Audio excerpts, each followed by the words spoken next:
علیکم دانشجویان عزیز. امروز پیشنهاد شما موضوع 16 فن حقوق تامینات اجتماعی تنظیم حقوقی بین المللی تامینات اجتماعی پیشنهاد می‌گردد. باید ذکر نمود که موضوع مذکور از 8 سوال عبارت است. اولا مفهوم تنظیم حقوقی بین المللی تامینات اجتماعی، بعداً سرچشمه‌های تنظیم حقوق بین المللی تامینات اجتماعی، سوم روشنی اندازی به استفاده بری قانونگذاری در ساحه تامینات اجتماعی، چهارم برابر حقوقی در ساحه تامینات اجتماعی، پنجم نگاه داشتن حقوق به دست آورده شده در ساحه تامینات اجتماعی، ششم نگهداری حقوق پرداخت نفقه و کمک پولی در خارجه، هفتم معیار حداقل تامینات اجتماعی و هشتم همکاری بین المللی کشورهای اتحاد دولت‌های مستقل در ساحه نفقه اجتماعی. برای آموزش موضوع 16 8 نامگوی ادبیات پیشنهاد شما می‌گردد. اکنون می‌گذاریم به بررسی سوال اول موضوع امروزه، یعنی مفهوم تنظیم حقوق بین المللی تامینات اجتماعی. تنظیم حقوق بین المللی تامینات اجتماعی این کارکرد استانداردهای بین المللی در ساحه تامینات اجتماعی، مطابق گردانی و هماهنگسازی قانونگذاری آید به مسائل نگهداری حقوق به دست آمده و پرداخت اجتماعی هنگام رفتن شهروند از یک دولت به دولت دیگر در نتیجه فعالیت مهنتی و یا نگهداری حقوق به دست آمده به نفقه نمودی مشخص و یا کمک پولی هنگام عوض نمودن جای اقامت دائمی می باشد. یک چند راه تاثیررسانی معیارهای بین المللی آید به تامینات اجتماعی با قانونگذاری داخلی جای دارد. اولا به واسطه تطبیق نمودن سندهای بین المللی بعد اعتراف آن، دوم داخل نمودن معیارهای بین المللی به مقررات قانونها، سوم به عمل برآوردن مقررات سندهای اعتراف شده و اعتراف نشده با یاری قانونگذاری داخلی. مطابق گردانی تنظیم حقوق بین المللی با یاری شکلگیری پرینسیپ‌های عمومی که در آینده به قانونگذاری ملی دولت‌های گوناگون داخل می‌شوند عملی می‌گردد.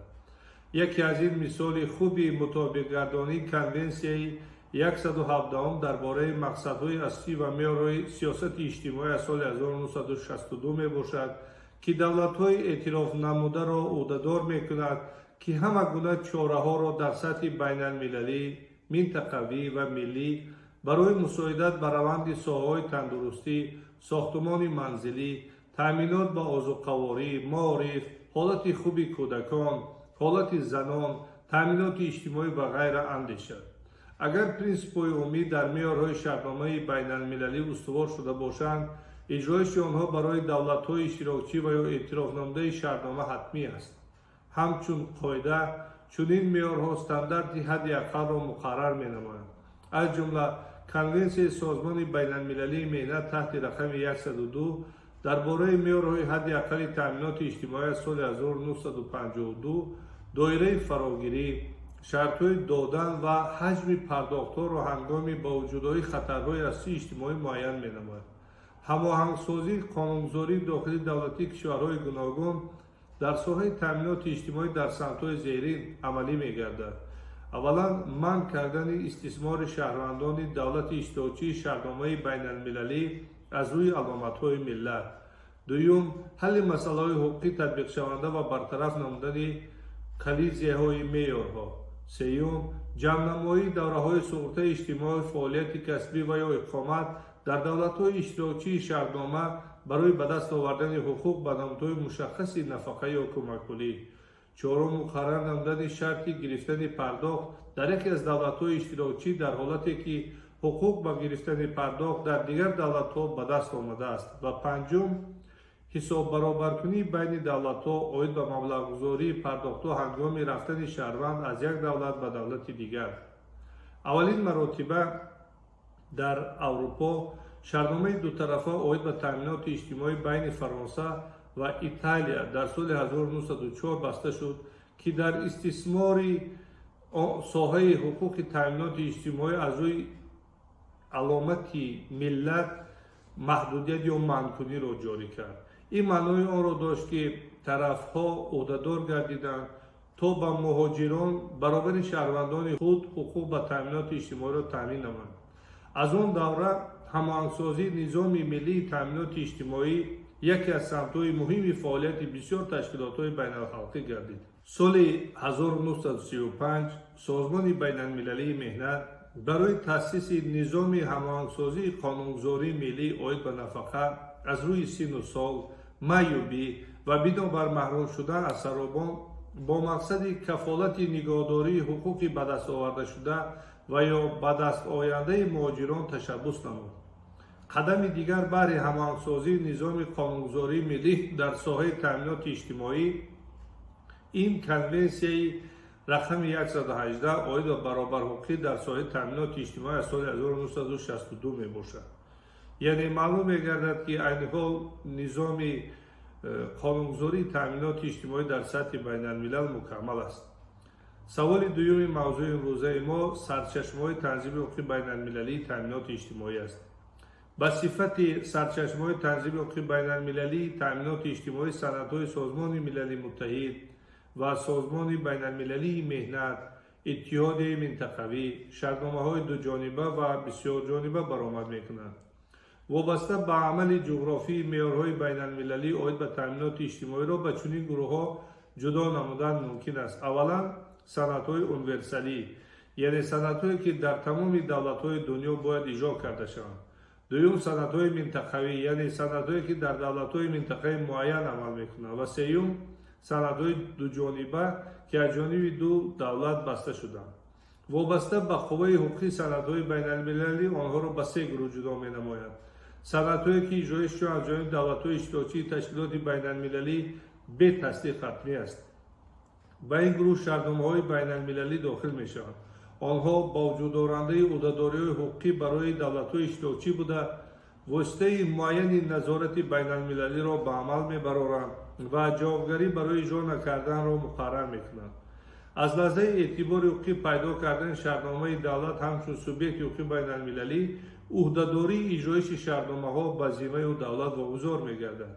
امکانیت اجرایش طلبات شرطنامه‌های بین المللی از حالت‌های زیرین وابسته اند. از مضمون خود شرطنامه که در آن مناسبت‌های حقوقی داخل دولتی و سوبیکتان آن مشخص مقرر شده است. از خصوصیت قانونگذاری ملی و عملی، مثلا برتریت حقوقی بین المللی نسبت به داخلی در حالت مخالفت آن. دوم سندهایی که اجرایشان بعد از تصدیق حتمی است. به این گروه حجت‌های سازمان ملل متحد، کنونسیون سازمان بین المللی مهنت و سندهای سازمان‌های منطقوی داخل می‌شوند که اجرایش آنها بعد از تصدیق مقامات با صلاحیت دولتی حتمی می‌گردد. تصدیق کنونسیا عملی حقوقی بوده، با انجام آن دولت پورا کنونسیا را اعتراف می‌نماید و عهدهداری می‌گیرد که قانونگذاری و عملیات داخلی را با آن مطابق گرداند. کنونسیا از جانب کنفرانس بین المللی مهنت قبول کرده می‌شوند و بعد تصدیق شکل شرطنامه بین المللی را می‌گیرند. سوم نمود سندهای بین المللی سندهایی که نسبت آنها تصدیق کنید تطبیق نمی‌شود و برای اجرایش آنها حتمی نمی‌باشد. این سندها معیارهای توصیوی را در بر گرفته اجرا نکردن آنها باعث جوابگری نمی‌گردد. مثلا اعلامیه‌های سازمان ملل متحد و توصیه‌های سازمان بین المللی مهنت عاید به مسائل تامینات اجتماعی به صفت چنین سندها برآمد می‌نماید. از جمله اعلامیه حقوق بشر از سال 1948، اعلامیه روند و انکشاف اجتماعی از سال 1969. این اعلامیه‌ها دارای خصلت برنامه‌ریزی سیاسی میباشند.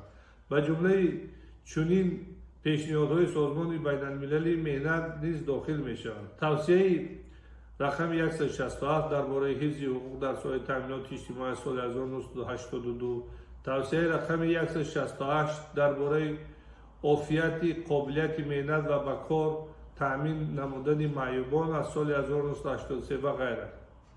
اتحاد دولت‌های مستقل در سطح منطقوی نیز به مقصد تنظیم حقوقی مناسبت‌های تامینات اجتماعی سندها قبول می‌نماید که به صفت سرچشمه بین المللی برآمد می‌نماید. از جمله سازشنامه درباره ترتیب تامینات نفقوی و سقوطوی دولتی کارمندان مقامات کارهای داخلی دولت‌های اشتراکی ادامه از سال 1994 созишнома дар бораи кӯмаки давлатии иҷтимоӣ ба аъзои оилаи хизматчиёни ҳарбӣ ки дар афғонистон ва дигар давлатҳо амалиёти ҷангӣ пеш бурдаанд ва фавтидаанд аз соли 1993 ва ғайра. донишҷӯёни азиз, ба баррасии саволи сеюми мавзӯи имрӯза, равшаниандозӣ ба истифодабарии қонунгузории таъминоти иҷтимоӣ рӯ меорем.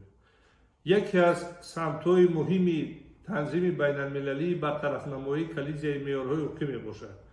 бевосита бо эъломияҳои байналмилалии истифодабарии санадҳои ҳуқуқӣ якчанд давлат ё истифода бурда натавонистани қонунгузории ягон давлат ҳавола карда мешавад. ҳалли ин масъала бо ихтиёри ҷонибҳои манфиатдор вогузор намешавад.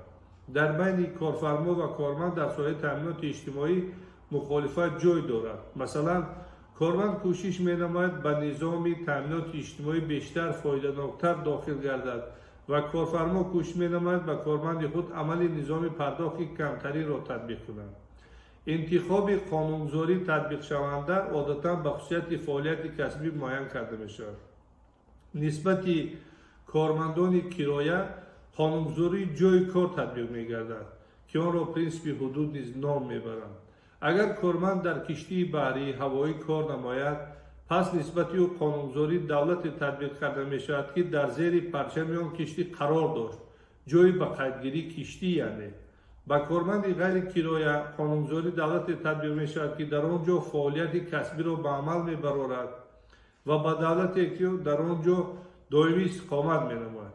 нисбати хизматчиёни давлатӣ навобаста аз ҷойи истиқоматшон, ҷойгиршавиашон, қонунгузории давлате татбиқ мегардад ки мақомоти он, яъне ин корманд дар мақомоти он кор мекунад. нисбати шахсоне ки кор намекунанд, қонунгузории ҷойи иқомати доимӣ татбиқ мегардад. нисбати кормандони ба давлати хориҷа сафари хизматӣ намуда, ҳуқуқи гирифтани пардохти дарозмуддат, яъне масалан нафақаи меҳнатӣ, тибқи қонунгузории давлат нигоҳ дошта мешавад ки дар он ҷо он доимӣ кор мекунад. тибқи дастури иттиҳоди иқтисодии аврупо ва акти паймони андеси дар бораи таъминоти иҷтимоӣ муҳлати дарозтарини сафари хизматӣ наметавонад аз 24 моҳ зиёд бошад.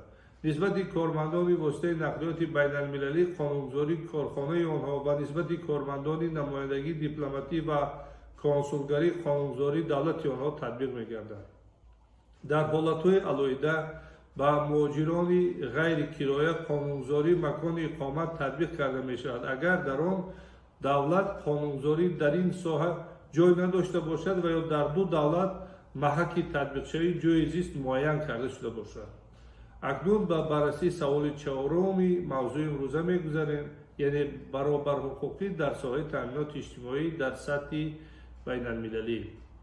меъёрҳои созмони байналмилалии меҳнат дар соҳаи таъминоти иҷтимоӣ ба муқаррар намудани баробарҳуқуқӣ равона шуданд. баробарҳуқуқӣ принсипи асосии конвенсияи рақами 19 дар бораи баробарҳуқуқӣ дар соҳаи пардохт ҳангоми рух додани фалокат аз соли 1925 мебошад, ки tasdiqi шумораи бештарро доро аст. он фарогирандаи ҳолати осеб истеҳсолӣ, пардохти ҷубронпулӣ ва ҷавобгарии корфармо мебошад. ҳангоми осеби меҳнатӣ ва бемории касбӣ аҳамияти махсус ба паҳноӣ дар ҳаҷми пурра ба хориҷиён, гурезагон ва шахсони бетабъа навобаста аз нав ва давомияти шуғл мебошад. принсипи баробарҳуқуқӣ дар соҳаи таъминоти иҷтимоӣ дар конвенсияи рақами 118 аз соли 1962 низ муқаррар шудааст. аъзои созмони байналмилалии меҳнат ки ин конвенсияро тасдиқ намуданд, ӯҳдадор шуданд ки дар ҳудуди давлати худ ба шаҳрвандони давлати дигари аъзо, инчунин гурезагон ва шахсони бешаҳрвандӣ ҳуқуқҳои баробар ба шаҳрвандони худ ба намудҳои таъминоти иҷтимоиро таъмин намоянд. принсипи баробарҳуқуқӣ дар соҳаи таъминоти иҷтимоӣ ҳам муроҷиат ва ҳам нигоҳдории ҳуқуқи ба дастовардашуда ва ё ба дастояндаро ба намудҳои таъминоти иҷтимоӣ ки давлатҳо ба зимма гирифтаанд дар бар мегиранд. масалан, ҳангоми пардохтҳои кӯтоҳмуддат, яъне кӯмакпулӣ бинобар беморӣ, ҳомиладорӣ ва таваллуд, баробарҳуқуқӣ байни шаҳрвандони давлат ва хориҷиён дар рад намудани шароити зист ба сифати талаботи асосӣ барои ба даст овардани пардохтҳои зикршуда ифода мегардад. шаҳрвандони ҳама гуна давлат конвенсияро давлате ки конвенсияро тасдиқ намуданд дорои он ҳуқуқҳои соҳаи таъминоти иҷтимоӣ мебошанд ки шаҳрвандони давлати дигар дар он ҷой дороанд ва ба онҳо таъмин шудааст. конвенсияи номбаршуда ба низоми махсуси суғуртаи хизматчиёни муассисаҳои давлатӣ, реҷаи махсуси пардохти нафақа ва кӯмакпулӣ барои дар ҷанг ҳалок гардида, инчунин пешниҳод намудани ёрии иҷтимоӣ талбида намешавад. яъне нисбати ин гурӯҳи шаҳрвандон, яъне хизматчиёни муассисаҳои давлатӣ ва нафақаву кӯмакпулӣ барои шахсоне ки дар ҷанг ҳалок шуданд, меъёрҳои мушаххаси байналмилалӣ амал мекунанд. мегузарем ба баррасии саволи панҷум, нишон додани ҳуқуқи ба дастовардашуда дар соҳаи таъминоти иҷтимоӣ. дар давлатҳои гуногун шарти ба даст овардани ҳуқуқ ба як намуди нафақа ё кӯмакпулӣ аз дигар фарқ дорад. аз ҷумла ҳуқуқ ба нафақа аз рӯи сину сол ба ғайр аз синни нафақа инчунин аз шартҳои зери иборат буда метавонад. давомоти собиқаи суғуртавӣ ё корӣ, вақти доимо иқомат намудан дар давлати пардохткунанда бо дар назардошти шаҳрвандӣ ё бидуни он. давомоти собиқаи суғуртавӣ ва ё корӣ ба нафақаи низоми суғуртаи давлати иҷтимоӣ дохил мешавад. вақти доимо иқомат намудан дар давлати пардохткунанда бо дар назардошти шаҳрвандӣ ба нафақаи дар доираи ёрии иҷтимоӣ таъиншаванда тааллуқ дорад. шартҳои гуногуни ба дастоварии нафақа аз рӯи сину сол дар давоми муддати дароз ба шахсоне ки фаъолияти меҳнатиашонро дар ҳудуди якчанд давлат гузаронданд натиҷаи манфӣ овард. масалан, агар тоҷикон дар Россия 4 сол, дар Қазоқистон 3 сол, дар Туркманистон 2 сол кор намуда баъдан дар Тоҷикистон 5 сол фаъолият намоянд, дар ин маврид ӯ ҳуқуқи гирифтани нафақа аз рӯи сину солро ба даст наоварда собиқаи пурраи корӣ дар ин давлатҳо надорад. ҳангоми собиқаи корӣ ва суғуртавӣ камтарин нафақа аз рӯи сину сол ба собиқаи дар як давлат дошта шуда таъин карда мешавад. ин ҳолатро танҳо бо роҳи ҷамъ намудани давраҳои собиқаи корӣ ва суғуртавӣ бартараф намудан мумкин аст. одатан чунин нуқсон бо роҳи шартномаи дутарафа бартараф карда мешавад. якумин конвенсияи созмони байналмилалии меҳнат ки ҷамънамои давомоти собиқаи корӣ ва суғуртавиро ҳангоми муайяннамоии ҳуқуқ барои таъмини нафақа аз рӯи сину сол, маъюбӣ, маҳрум шудан аз саробон устувор намуд. ин конвенсияи рақами 48 аз соли 1965 мебошад. фаъолияти созмони байналмилалии меҳнат баъд аз соли 1965 низ ба ин самт равона гардида буд. соли 1982 конвенсияи рақами 157 дар бораи муқаррар намудани низоми байналмилалии нигоҳ доштани ҳуқуқ дар соҳаи таъминоти иҷтимоӣ қабул гардид. конвенсия ба ҳамин таъминоти умумӣ ва махсуси низоми иҷтимоӣ ки аз ҳисоби пардохтҳои суғуртавӣ маблағгузорӣ мешуд, ба истиснои низоми махсус барои дар ҷанг ҳалокшудагон, ёрии махсуси иҷтимоӣ ва тиббӣ паҳн мегардад. конвенсия кормандони иҷоравӣ ва оилаи онҳоро ки шаҳрванди яке аз давлатҳои онро тасдиқкунанда мебошанд, гурезагон ва шахсони бешаҳрвандро ки дар ҳудуди яке аз давлатҳо иқомат мекунанд фаро мегирад. он дар баргирандаи мафҳумҳои қоидаҳои нигоҳдории ҳуқуқҳои ба дастовардашуда, додани пардохтҳо дар хориҷа ва давраҳои суғуртавӣ мебошад. тибқи ин конвенсия ба мафҳуми давраҳои суғуртавӣ, давраҳои супоридани пардохтҳо ба мафҳуми тибқи ин конвенсия ба мафҳуми давраҳои суғуртавӣ, давраҳои супоридани пардохтҳо, кори иҷора, фаъолияти касбӣ ва ё зистӣ ба қонунгузорӣ муайяншуда ё эътирофнамудаи давраи суғуртавӣ ки тибқи он онҳо ба даст оварда шудаанд, инчунин давраҳои ба онҳо баробар карда шуда дохил мешаванд. ҷамънамоии давраҳои номбаршуда бо мақсади ба даст овардани ҳуқуқ ба намудҳои гуногуни таъминоти иҷтимоӣ, нигоҳдории он ва ҳисоб намудани ҳаҷми пардохтҳо ба амал бароварда мешавад. ба ҳисобгирии як давра 2 маротиба иҷозат дода намешавад. тавассути шартномаи дутарафа давлатҳо метавонанд қоидаҳои махсуси ҷамънамоии давраҳои ҳуқуқ ба таъминоти махсусро муқаррар намоянд. низоми нигоҳдории ба дастоварии тартиби пардохти нафақа барои сину сол, маъюбӣ, маҳрум шудан аз саробон, кӯмакпулиҳо барои бемории касбӣ, инчунин тақсимоти баробари хароҷот ба онҳо вобаста бударо муайян мекунад. агар бо қонунгузории давлатҳои алоҳида пардохти як пардохти як пардохт дар ҳолати мушаххас нишон дода шуда бошад, механизми гуногуни ҳисоби он муқаррар гарда бошад, дар ин маврид тибқи конвенсия таъмини пардохт ҳаҷми зиёдтарро муқаррар мекунад. яъне кадом давлате ки меъёри пардохт зиёдтар бошад. ҳуқуқ ба нафақа барои синну сол маъюбӣ маҳрум шудан аз саробон бо ёрии ҳисоби якҷояи давраҳои суғуртавӣ бо тартиби зайл ҳисоб карда мешавад. аввалан ҳар як давлат шумораи эҳтимолиро ки шахси манфиатдор ҳуқуқ дорад ҳисоб менамояд, агар фаъолияти меҳнатӣ дар ҳудуди як давлат ба амал бароварда шуда бошад. баъдан ин шумора бо дар назардошти собиқаи воқеӣ ки дар асоси эҳтимолӣ он ба даст оварда шудааст кам карда мешавад. дар ҷои татбиқи якҷояи қонунгузории миллӣ ва санадҳои байналмилалӣ ҳаҷми охирини нафақа бо маблағи нафақаи нопурра ки аз рӯи қонунгузории давлати алоҳида ҳисоб карда шудааст баробар карда мешавад. давомнокии эҳтимолии давраи суғурта барои ба даст овардани ҳуқуқ ба нафақаи синусолӣ 30 солро ташкил медиҳад. барои нафақаи маъюбӣ ва маҳрум шудан аз саробон баъди ба синни 15-солагӣ расидани шахс амалӣ мегардад. ҳангоми набудани давраи зарурии суғуртавии нафақа дар ҳаҷми нопурра таъин карда мешавад. яъне аввал нафақа пурра муайян карда шуда, баъдан вобаста ба собиқаи кори он тағйир меёбад. мутобиқ қонунгузории бисёр давлатҳо давраи камтарини суғуртавӣ барои нафақаи синусолӣ маъюбӣ маҳрум шудан аз саробон 5 сол ва барои кӯмакпулӣ кӯтоҳмуддат 1 сол мебошад. агар шахс чунин давраи камтарини суғуртавиро надошта бошад, дар ин маврид ҳуқуқ ба пардохти бо қонунгузории давлати алоҳида ба вуҷуд намеояд. барои он ки шахсони дар якчанд давлат фаъолияткунанда аз ҳуқуқи гирифтани нафақа маҳрум нагардиданд, ба мақсад мувофиқ аст ки давраи суғуртавиро ҷамъ намоянд. ҳаҷми нафақа ва кӯмакпулӣ ки тавассути якҷоякунии давраи суғуртавӣ ҳисоб карда шудааст наметавонад аз ҳадди аққали муқарраршудаи давлат кам бошад. донишҷӯёни азиз, акнун мегузарем ба баррасии саволи шашуми мавзӯи имрӯза, нигоҳдории ҳуқуқи пардохти нафақа ва кӯмакпулӣ дар хориҷа.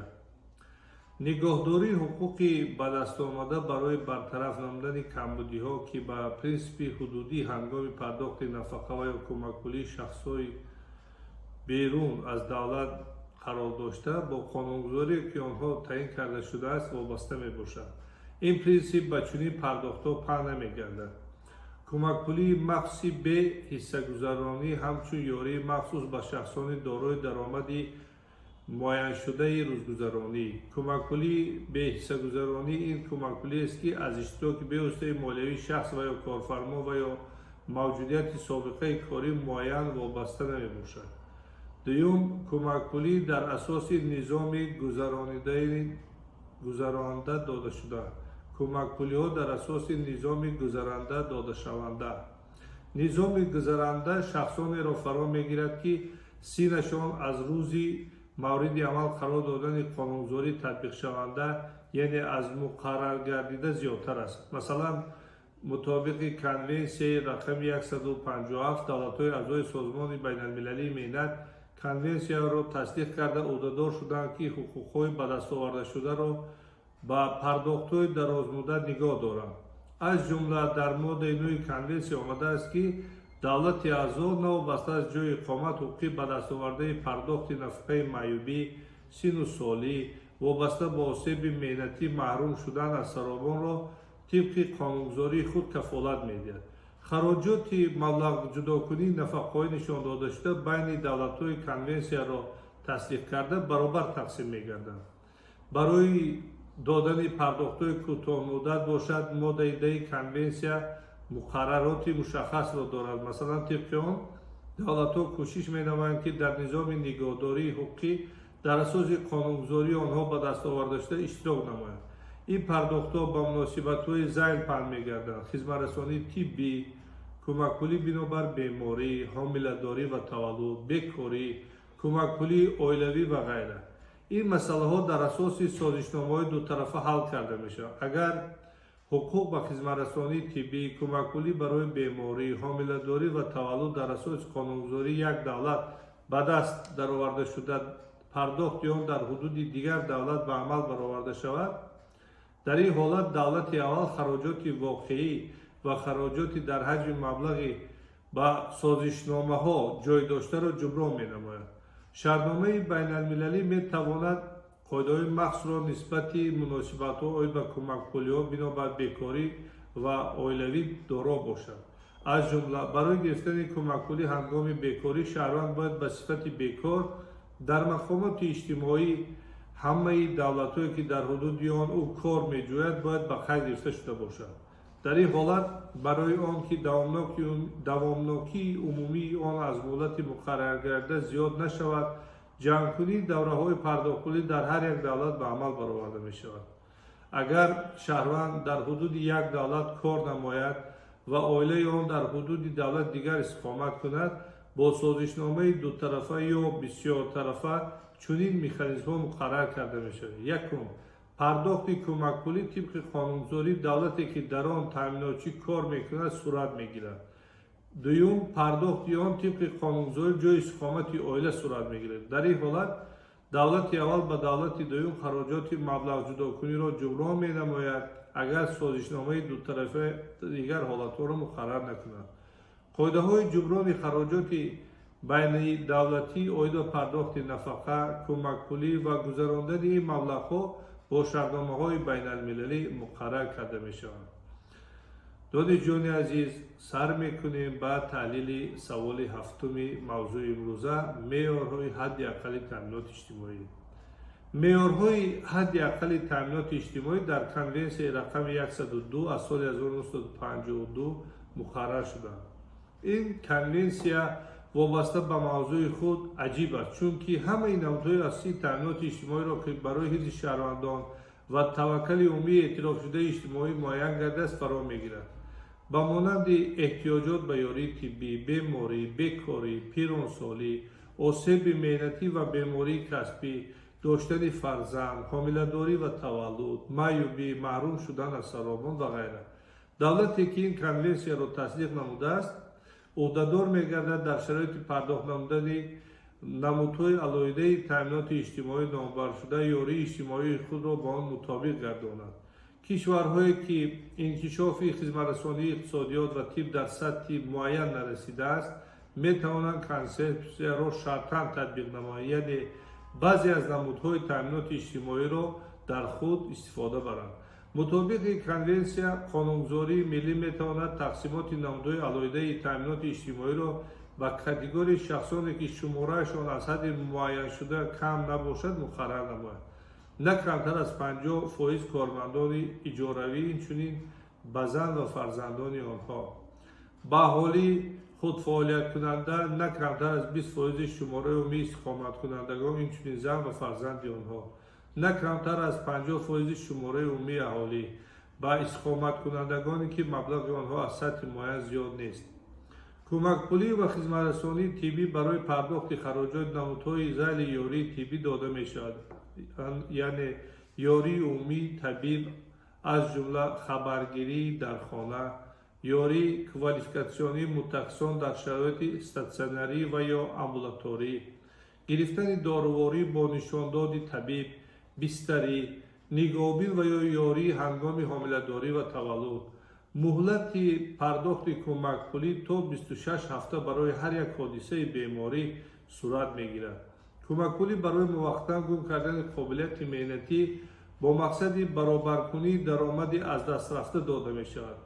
مهلت پرداخت آن نمی تواند از 26 هفته زیاد باشد. دوره انتظاری 3 روز را تشکیل می دهد. کمک پولی بنابر بیکاری به شخصان داده می شود که کار کرده می توانند و تیارند کار کنند. مهلت کمترین پرداخت کمک پولی بر کارمندان اجاروی 13 هفته در دوام 12 ماه، برای اقامت کنندگان مبلغشان از سطح معین زیاد نیست 26 هفته در 12 ماه می باشد. دوره انتظاری آنها باشد 7 روز را تشکیل می دهد. قانونگذاری ملی می تواند با وجود حقوق به کمک پولی کوتاه مدت را موقتا گم کردن قابلیت مهنتی یا بیکاری با دوامناکی سابقه کاری یا سقوطی وابسته نماید. کمک پولی اولوی با مقصد رساندن یاری برای نگاهبین فرزندان روانه گردیده است و در شکل پولی یا اصل به مانند خوراک، لباس، منزل داده می شود. مهلتی پرداخت کمک پولی 12 هفته است. سینی نفقه میانه برای به دست آوردن حقوق و نفقه از روی سن سال مطابق کنونسیا 65 سالگی و زیاده از آن اعتراف می شود. دومین طلبات ضروری سابقه کاری و سقوطی می باشد که دوامناکی نه کمتر از 30 سال یا دوره اقامت نه کمتر از 20 سال را فرا می گیرد. برای اهالی خود فعالیت کننده در برابر سن سال سابقه این چنین حجم پرداخت میانه سالانه همچون طلبات الهی مقرر می شود. مهلت کمترین سابقه کاری و سقوطی 15 سال است.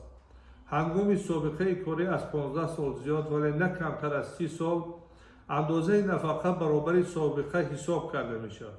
شهروندانی که در مورد اعتبار خانی پیدا کردن قانونگذاری نفقه دارای سابقه ضروری نمی باشند و امکانیت به دستاوری آن را وابسته به سن و سال ندارند اما 10 سال سابقه سپردن پرداخت‌ها یا کار اجاره یا اینکه 5 سال دوره اقامت در کشور است نفقه از روی سن و سال در اندازه کم کرده شده تعیین می‌گردد.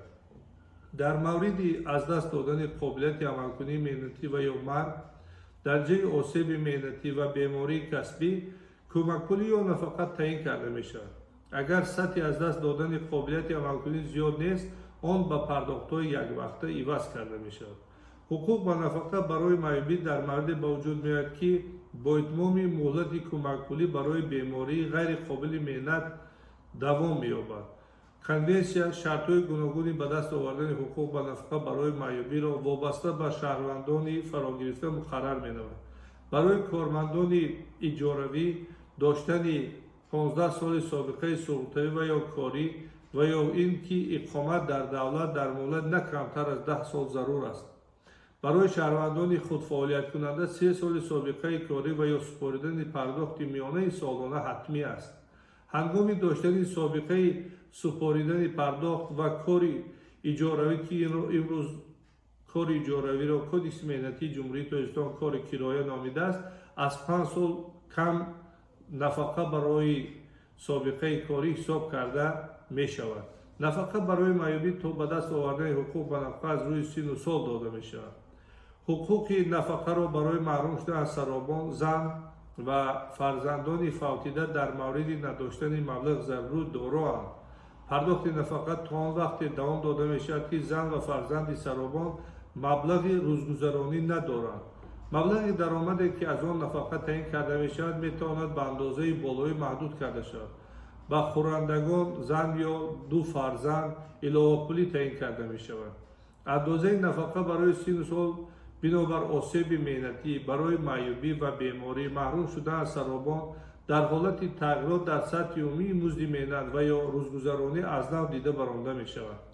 در کنونسیا چنین حالت‌های بازداشت پرداخت‌ها مقرر شده است. نبودن شخص در حدود دولت، در تامینات دولتی بودن از جمله خورندگان فرقیت بین اندازه نفقه یا کمک پولی از مبلغ روزگذرانی را میگیرند. تعیین دیگر کمک پولی یا جبران پولی برای آسیب مهنتی، فریب مقامات تامینات اجتماعی، با وجود بیماری یا آسیب در جای صادر کردار جنایتی، دست کشیدن از یاری طبی، از کار آزاد کردن به خواهش خود اگر سخن آید به کمک پولی بنابر بیکاری روند. شکایت‌ها برای رد کردن تعیین کمک پولی و یا ناراضی بودن به اندازه آنها به مقامات بالایی و یا سود پیشنهاد کرده می شود. دانشجویان عزیز، بررسی سوال 8 همکاری بین المللی کشورهای اتحاد دولت‌های مستقل را در ساحه تامینات اجتماعی آغاز می‌نماید. قدم اولین اتحاد دولت‌های مستقل بهر مطابق گردانی قانونگذاری در ساحه تامینات اجتماعی قبول سازشنامه درباره کفالت حقوقی شهروندان در ساحه تامینات اجتماعی از سال 1992 میباشد که از جانب ارمنستان، بلاروس، قزاقستان، قرقیزستان، فدراسیای روسیه، ترکمنستان، ازبکستان، اوکراین و تاجیکستان به امضا رسانیده شد. سازشنامه به همه نمودهای تامینات اجتماعی در اساس قانونگذاری عمل کننده و در آینده مقرر شونده پهن می‌گردد. اشتراکیان سازشنامه عهده‌دار گردیدند که نفقه ها را مطابق قانونگذاری دولت جای استقامت با نظر داشت سابقه کاری در حدود یکی از این دولت‌ها به دست آمده، اینچنین سابق اتحاد جمهوری شوروی سوسیالیستی تا مرحله 13 марти соли 1992 таъин намоянд ва пардохт кунанд. андозаи даромад барои ҳисоби китоби нафақа ба қурби ба таври расмӣ муайян кардаи асъори миллӣ дар лаҳзаи таъини нафақа муайян карда мешавад. андозаи нафақа мутобиқи қонунгузории ҷойи иқомат аз нав дида баромада мешавад. ҳуҷҷатҳо барои таъини нафақа дар ҳудуди давлатҳои иттиҳод, давлатҳои мустақил ва давлатҳои ба ҳайати иттиҳоди ҷумҳурии шӯравии социалистӣ дохил буда ва ё то 1 декабри соли 1991 зарур бе қонунигардонӣ қабул карда мешаванд. ҳуҷҷатҳои бо забони хориҷӣ ба расмият даровардашуда дар ҳолате қабул карда мешаванд, ки дурустии тарҷума аз ҷониби нотариус ва ё муассисаи консулгарӣ тасдиқ шуда бошанд. ҳама хароҷотҳо оид ба таъминоти нафақавӣ давлати таъминотро ба дошта маблағгузорӣ мекунад. таъминоти нафақавӣ хизматчиёни ҳарбӣ бо созишнома дар бораи тартиби таъминоти нафақавӣ ва суғуртаи давлатии кормандони мақомоти корҳои дохилии давлатҳои иштирокчии иттиҳоди давлатҳои мустақил аз соли 1994 ва созишнома дар бораи кӯмаки давлатии иҷтимоӣ ба аъзои оилаи хизматчиёни ҳарбӣ, ки дар Афғонистон ва дигар давлатҳое ки аз амалиёти ҷангӣ фавтиданд, аз соли 1993 ба танзим дароварда мешавад. дар шаҳрномаи байналмилалӣ муқаррар шудааст, ки пардохти нафақа пешакӣ ба 6 ва ё 2 моҳ дар ҳолати сафари нафақахӯр дар Тоҷикистон барои иқомати доимӣ ба Федератсияи Россия, Арманистон, Беларус, Қазоқистон, Қирғизистон, Туркманистон, Ӯзбекистон, Украина, Чехия, Словакия, Булғористон, Руминия, Венгрия, Уғулистон ба амал бароварда намешавад. ҳифзи иҷтимоии меҳнаткашон муҳоҷиронро танҳо ба таъминоти нафақавӣ маҳдуд карда нашояд. пардохти кӯмакпулиҳо ба оила ва фарзанди онҳо аҳамияти муҳим дорад. мутаассифона таҷрибаи байни давлатҳои иттиҳоди давлатҳои мустақил дар ин самт дар айни ҳол ҷой надорад. хуб мешуд, ки иттиҳоди давлатҳои мустақил дар ҳалли ин масъала ба таҷрибаи давлатҳои Аврупо рӯ меоварданд. донишҷӯёни азиз, мо имрӯз мавзӯи 16-уми фанни ҳуқуқи таъминоти иҷтимоӣ, танзими ҳуқуқи байналмилалии таъминоти иҷтимоиро бо фарогирии 8 савол мавриди баррасӣ ва пешниҳоди шумо қарор додем. ташаккур ба диққататон.